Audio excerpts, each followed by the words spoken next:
Blending smartwatch with good old analog watch stylings has never been easy for manufacturers, but Micros might be the first to nail it.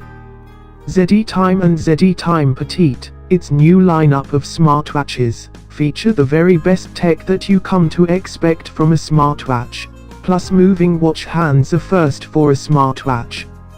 You're probably thinking this isn't that big of a deal, but the way this timeless timepiece feature has been implemented actually is a leap ahead of what other companies have devised. Aside from the massive benefits to battery life, the watch intelligently shifts them around to make your alerts and messages readable, acting as a divider for the screen until you're ready to check the time again. Sound cool?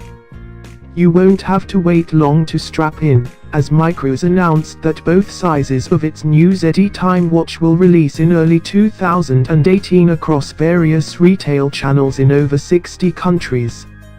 As this isn't the most specific statement in terms of exactly where you can snag the watch, we'll be checking it out in depth at CES 2018 and getting to the bottom of its availability across the globe then.